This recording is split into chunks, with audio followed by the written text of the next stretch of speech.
பிரபல இயக்குனர் எஸ்பி ஜனநாதன் கிட்ட ஒர்க் பண்ண கல்யாண கிருஷ்ணன் இயக்கத்தில் உருவாகி இருக்கிற படம் தான் பூலோகம். பாக்ஸிங்கை மையமாக வச்சு உருவாகி இருக்கிற இந்த படத்தில் ஜெயம் ரவி பாக்ஸராகவும் அவருக்கு ஜோடியா த்ரிஷாவும் நடிச்சிருக்காங்க.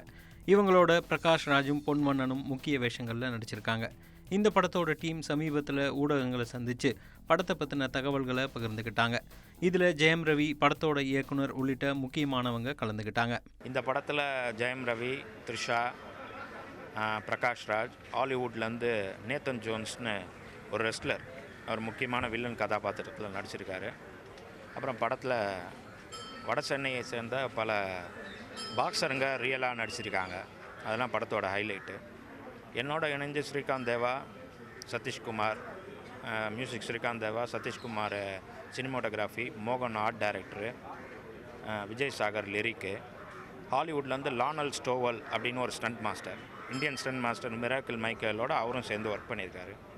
படம் வந்து குத்து சண்டையை மையமாக வச்சு எடுக்கப்பட்ட ஒரு ஆக்ஷன் ஃபிலிம். சென்னையை சேர்ந்த ஒரு பாக்ஸரு, அவர் வந்து இன்டர்நேஷ்னலாக இருக்கிற ஒரு பாக்ஸரோட மோத வேண்டிய சூழ்நிலை ஸ்கிரிப்ட் இருக்குது. இதில் 100% பாக்ஸர்களே இந்த படத்தை பார்த்து எனக்கு வாழ்த்து சொல்லுவாங்கன்ற நம்பிக்கை எனக்கு இருக்குது. எம் குமரன் படத்துலேயும் பாக்ஸிங் இருக்குது, இதுலேயும் பாக்ஸிங் இருக்குது. எங்கேயும் காதும் லவ் ஸ்டோரி தான், உனக்கும் எனக்கும் லவ் ஸ்டோரி தான். ஸோ அதுக்கும் இதுக்கு என்ன வித்தியாசம்னு கேட்டால் ஸ்க்ரீன் ப்ளே பிளாட், அதுதான் வித்தியாசமே தவிர அது வந்து லவ்ன்றது ஒரு கான்செப்ட், பாக்ஸிங்ன்றது ஒரு concept. So emotion varies from film to film, not the concept. Maybe எப்பயாவது கான்செப்ட்டு வந்து லவ்வுக்கு மாறுமே தவிர, இப்போ பாக்ஸிங்னால் அதுக்கான ஒரு ஃபிக்ஸட் எமோஷனில் தான் படம் பண்ண முடியும். ஸோ அந்த வகையில் வந்து பூலோகம் படத்தில் வெயிட் அதிகமாக போட வேண்டிய ஒரு சுச்சுவேஷன் இருந்துச்சு. 15 கிலோ கிட்டத்தட்ட வெயிட் போட வேண்டியது இருந்துச்சு. ஏன்னா எம் குமரன் படத்தில் வந்து கிக் பாக்ஸிங், அதுக்கு வந்து ஃபிட்டாக இருக்கணும். ஃபிட்டாக இன் சென்ஸ் ஸ்லீக்காக இருக்கணும், ஆக்டிவாக இருக்கணும் அதில் வந்து. ஸோ இதில் வந்து பவர்ஃபுல்லாக தெரியணும் பார்க்கும் போதே. அது ஒரு ஹெவி வெயிட் பாக்ஸருக்கான உடல் அமைப்பு தேவைப்பட்டது பூலோகம் படத்தில். ஸோ அதுக்கான ட்ரைனிங் வந்து நான் எடுத்துக்கிட்டேன். அது ரொம்ப டஃப்பான ஒரு ட்ரைனிங் தான். 2.5 மாதம் பாக்ஸிங்காக ரொம்பவே கஷ்டப்பட்டேன் நான். அது மதன்ற ஒரு பாக்ஸர்கிட்ட வந்து ட்ரெயின் பண்ணேன் நான். ரொம்ப ஒரு கஷ்டமான ஒரு விஷயந்தான். நான் வந்து ஈஸின்னு நினச்சிக்கிட்டு தான் இருந்தேன். பட் ட்ரெயின் பண்ணும்போது ரொம்ப கஷ்டம்னு புரிஞ்சுக்கிட்டேன். பட் படத்துக்கு அது தேவையாக இருந்தது. அதை வந்து அந்த கஷ்டத்தை பார்க்காம பண்ணேன். அதனால் படத்தில் இன்றைக்கி ஸ்க்ரீனில் வந்து பாக்ஸிங் ஃபைட்ஸ் எல்லாம் பார்க்கும்போது அவ்வளோ அழகாக இருக்குது. பேராண்மையில் வந்து எனக்கு ஒரு டோட்டலாக ஒரு நெகட்டிவான ஒரு ஃபாரஸ்ட் ரேஞ்சர் ரோல் இருந்தது. ஆனால் இந்த ப்ராஜெக்டில் அப்படியே கான்ட்ராஸ்டாக ஒரு சென்டிமெண்ட் கேரக்டராக ஒரு பாக்ஸருடைய கேரக்டரை நான் பண்ணியிருக்கேன். அப்படி இந்த டிஃப்ரெண்ட் கேரக்டர்ஸை ஒரு நடிகனை வச்சு உருவாக்குறதுக்கு வெற்றி ஒரு இயக்குனருக்கு அமையும் போது தான் அவங்களுக்கு பல வாய்ப்புகளை பல பேருக்கு தர்றதுக்கு சந்தர்ப்பம் அமையும். அதனால் காலம் இவர்களுக்கு ஒரு மிகப்பெரிய வெற்றியை தேடித்தருங்கிற நம்பிக்கையில் விடைபெறுகிறேன். இந்த படத்துக்கு ஸ்ரீகாந்த் தேவா இசையமைச்சிருக்காரு. படத்தில் ஜெயம் ரவி மாதிரியே பாக்ஸிங்கில் பயிற்சி எடுத்துக்கிட்டு சில நடிகர்களும் உண்மையான பாக்ஸிங் வீரர்களும் நடிச்சிருக்காங்களாம். முதல்ல இந்த படம் என்னோட மைல்கல் சொல்லணும்.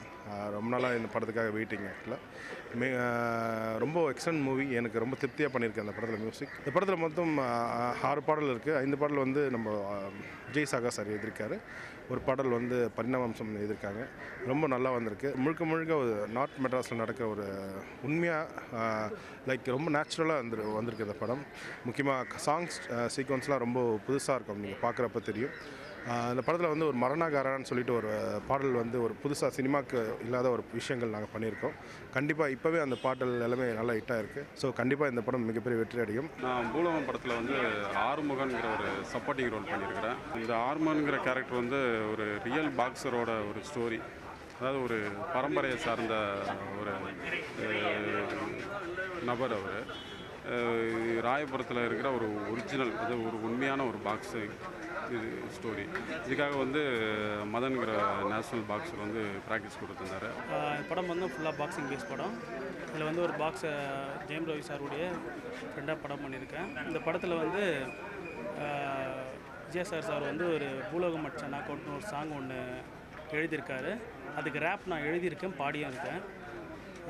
அதோடு இல்லாமல் இந்த படம் வந்து ரொம்ப பிரமாதமாக வந்திருக்குது. ஃபுல் பாக்ஸிங் பேஸ் ஃபிலிம்ன்றதுனால வந்து ஃபாரின்லேருந்து டேரக்டர் இப்போ லானல் ஸ்டோவல்ட்டு ஃபைட்டர் மாஸ்டர்லாம் வர வச்சுருந்தாங்க. அப்புறமா நேத்தன் ஜோன்ஸ், அதுபோல் பெரிய ஆளுங்களாம் வர வச்சு பெருசாக வந்திருக்கு ரொம்ப படம். ஆக்சுவலாக பாக்ஸிங் படம் ஓடாதுன்னு ஒரு மித்து இருக்குது தமிழ் சினிமாவில். அது உடைச்ச படம் எம் குமரன். அதை உடைச்ச ஹீரோ நான் பெருமையாக சொல்லிப்பேன். அதே மாதிரி பூலோகமும் வந்து பாக்ஸிங் வந்து நான் தேர்ந்தெடுத்ததுக்கு காரணம் ஒரே ஒரு விஷயந்தான். பாக்ஸிங் இது அதுன்னு பார்க்காம ஸ்கிரிப்ட் எப்படி இருக்குன்றதை மட்டும்தான் நான் வந்து பார்ப்பேன். ஸோ இப்போ ஒரு படம் நிமிர்ந்த நிழல் ஒரு படம், அது என்ன மாதிரி படம் அப்படின்னா அது பொலிட்டிக்கல் ஃபில்மா, சோஷியல் அவேர்னஸ் ஃபில்மா அப்படிலாம் அது கான்செப்டாக நான் யோசிக்காமல் ஸ்கிரிப்ட் நல்லாயிருக்கும், ஆடியன்ஸுக்கு பிடிக்கும், அவ்வளோதான். பூலோகம் ஸ்கிரிப்ட் நல்லாயிருக்கும், ஆடியன்ஸுக்கு பிடிக்கும், அது மட்டும்தான் நான் யோசிப்பேன். பாக்ஸிங்க்கு வந்து ஒரு புது ஒரு லைஃப்பை வந்து க்ரியேட் பண்ணக்கூடிய ஒரு கதை தான் பூலோகம். ஏன்னா பாக்ஸர்ஸுக்காக உயிரை விடவும் தயாராக இருக்கிற ஒருத்தன் தான் பூலோகம். ஸோ அதனால் பாக்ஸிங்கை வந்து கேவலப்படுத்துவோன்னு வந்து திங்க் பண்ணுறதே தப்பான விஷயம் இந்த படத்தில். அது வந்து அழகாகவும் பாக்ஸர்ஸுக்கு வந்து இந்த படம் பார்த்த உடனே அவங்களுடைய லைஃப் வந்து உண்மையாகவே நம்ம வந்து ஒரு நல்ல லைஃப் வாழ்ந்துருக்கோம்னு தோணும்.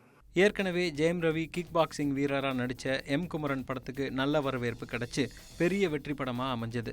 இந்த பூலோகம் படத்துக்கும் அதே மாதிரி ஒரு வரவேற்பு கிடைக்கும்னு படக்குழு நம்பிக்கையாக இருக்குது.